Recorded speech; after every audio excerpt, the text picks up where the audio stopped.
Welcome to Daily Life Connection. Thank you for joining us again today. Today I want to talk about the God who unlocked the door. The God who unlocked the door. The reality was, after the fall of humanity in the Garden of Eden, the door to the kingdom of God was locked. There was no way in. In the giving of the old covenant, the law, God gave instructions how to make a key to unlock the door into the kingdom of heaven. He gave the Ten Commandments. He gave the other commands that were there as well. And of course, the primary one being, love the Lord your God with all your heart, soul, mind, and strength, and love your neighbor as yourself. God was basically saying, if you can make that key, the key of the, the key of righteousness, then you can unlock the door into the kingdom of heaven. Well, initially, people were thrilled with that. Wow, now we finally have a way to make a key that will open the door to get us back into the kingdom of heaven.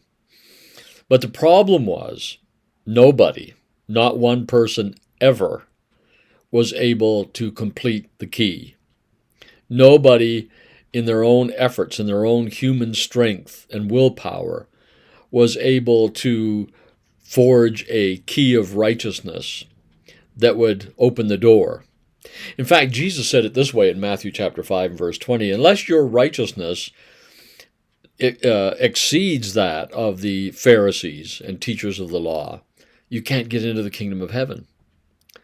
He's saying no matter how hard they've tried, their key of righteousness is not a complete one. It doesn't have the right teeth filed in it. It doesn't have the right structure so that it will open the door into the kingdom of heaven. At that point, everybody, I think, should have just fallen on their faces and began sobbing. Then what hope is there? What hope is there of getting into the kingdom of heaven and experiencing its joy and its justice and its peace and its mercy and its grace and its glory? What hope is there of getting into that kingdom? If not even the ones that try the very, very hardest, they're unsuccessful. Well, what Jesus is trying to tell us is the only hope you have is if I give you a key. And of course, we read in the scriptures that he gave us his righteousness. He became sin that we might become the righteousness of God. He became a deformed, damaged key so that we could have the perfect key of righteousness to unlock the door into the kingdom of God. That's incredibly good news, isn't it? God unlocked the door for us. You know, like I say, initially what happened was, of course, in the Old Testament was people said, well, you tell us how to make the key and we'll make it and we'll get in. Well, he said, have a go at it. Here is the formula. Here's the way to make a key that will get you in. And no matter how hard they tried, of course, they failed and failed and failed.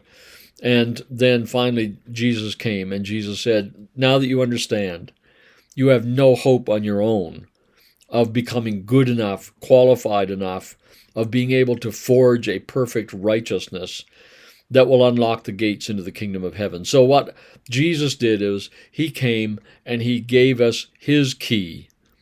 He gave us his key. You ever been locked out of your car? Well, we've all done that a few times, I think.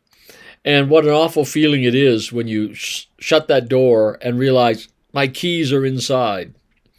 And now there's no possible way of getting in. And so thankfully these days we have cell phones, and so you call somebody, you call your wife or husband or whatever, or your friend, and say, would you bring the second set of keys? What a relief it is when they show up. You know, if you're out alone in a dark parking lot at night somewhere and it's late, it's very nervous being outside the protection of the kingdom of your car. But when that person shows up with the keys, there's a sigh of relief. Now I can get in and be safe and get to where I need to be. That's what Jesus did for us. God, the door unlocker. God who gives us the keys to get into the kingdom. In fact, Jesus used that exact phrase, didn't he, with his disciples? I give you the keys of the kingdom of heaven. I'll give you what totally unlocks the way in. That's really good news for us today. If if we go back to the Old Testament, if we go back to the laws and regulations and commandments and think that's what will get us favor with God and get us in the kingdom of God, we're going to be hopelessly frustrated because nobody can ever be perfect enough to do that. But if we trust that Jesus gave us his key and we trust that key to let us in, then we're going to experience the fullness of the kingdom no matter what.